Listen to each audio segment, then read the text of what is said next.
Hi, I'm Jason, and Trevor is not here. Okay, we're waiting on him.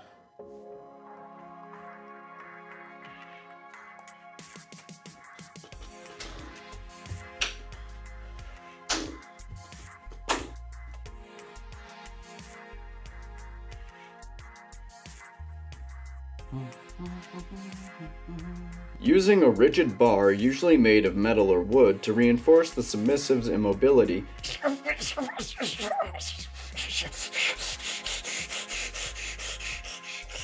One! Alright.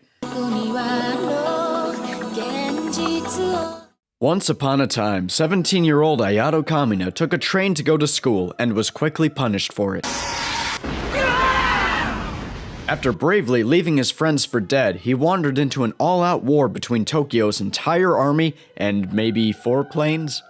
Amidst the chaos, he saw the girl from his paintings, but didn't recognize her until she looked at him, and he suddenly knew her as Reika Mishima, one of his closest friends and master of flat-out disappearing randomly.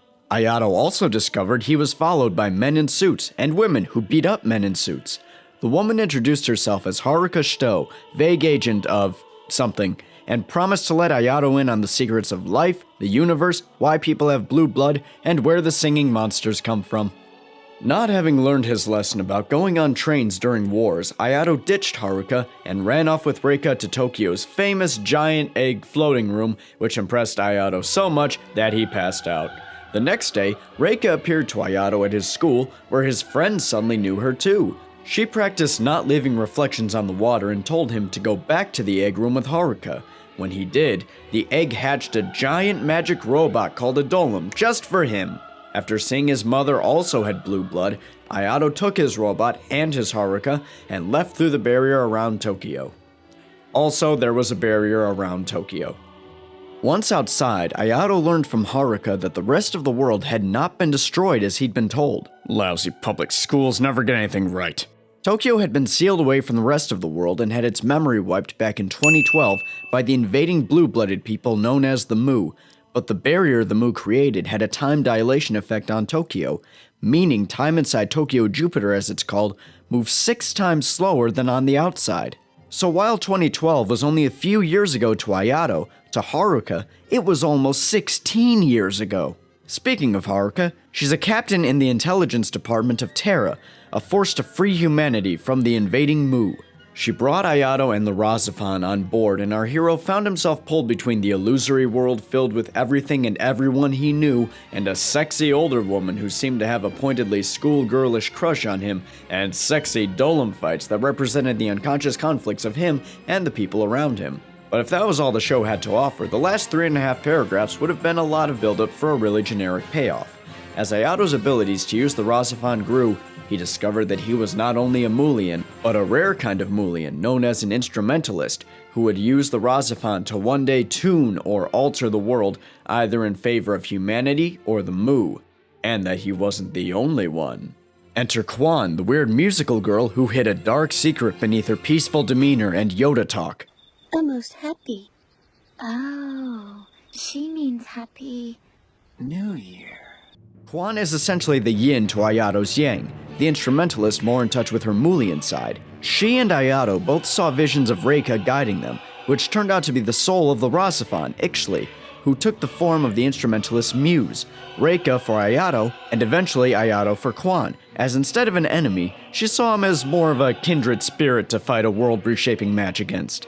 But as Ayato came to unravel this plot, which I assure you we're barely scratching the surface of, Haruka revealed her big secret behind these Mrs. Robinson vibes she's been giving off to Ayato. Before the Mu invaded and sealed off Tokyo, Ayato and Haruka were high school sweethearts. Ayato got stuck behind the barrier, Haruka didn't, causing the age difference and Ayato's lack of memory. Ayato affirmed that whatever happened in their past, he'd fallen in love with her all over again. And with that, he merged with his RahXephon and Ixtli to meet Quan and see who would retune the world. They experienced the fight as a series of pretty backdrops in which they completed their character arcs, but with emphasis on Ayato because main character. And so Ayato learned to accept the feelings of those around him, and that Mulian or human, he is loved. Kwan expressed her happiness for Ayato by conceding the fight to him so he could retune the world. In the end, Ayato retuned the world so that the war between humanity and the Mu just never happened. And since he and Haruka were never separated, they were able to grow up together, get married, and have a daughter named Kwan. Why she still had red hair was probably an interesting conversation for both of them. Ayato finished his painting of Reika, who was revealed to be his vision of Haruka when he first met her, meaning that even when he was sealed in Tokyo and had his memory erased, he'd never truly forgotten her.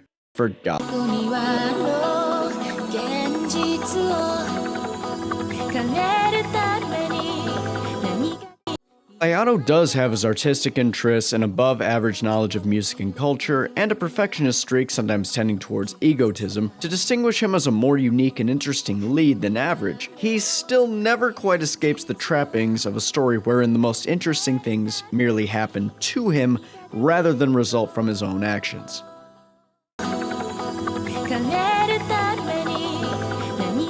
While on the outside, Haruka maintains a cool, career-driven professionalism, emotionally she is shown to be immature, and this causes her to have a rocky social life. These few pros and cons manage to strike such a near-perfect balance for a very interesting character that it's easy to forget her and Ayato's attractions would have been way creepier if their genders were reversed. RahXephon is in a word brilliant. In a paragraph, its soundtrack complements every scene perfectly with original compositions and pieces from Alexander Borodin's opera Prince Igor. The surrealistic art combined with Mesoamerican influences is breathtaking and gives the show a unique backdrop to the gracefully written and maturely handled characters. On top of the many moments of incredible animation, RahXephon is packed with a sense of clear intent and the knowledge to support itself, let down only by formulaic structure, a story too nuanced for said structure, and that some of the dolems look like dicks and balls. RahXephon is an unforgettable, emotionally captivating experience that cannot be recommended highly enough. What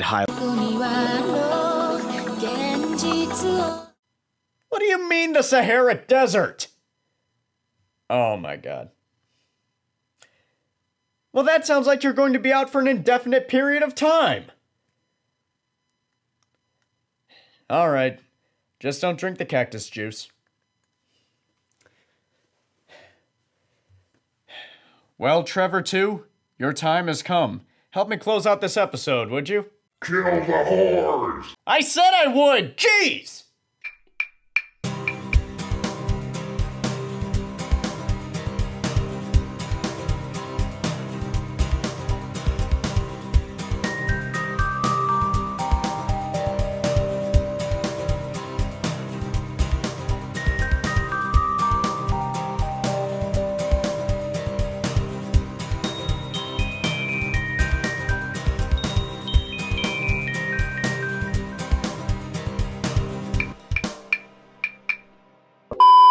Me and my friends used to feed LSD to this little retarded girl in our neighborhood. Yeah. And we'd lock arms around her and go, nightmare, nightmare, nightmare, nightmare, nightmare, nightmare, nightmare, nightmare. You can't do that.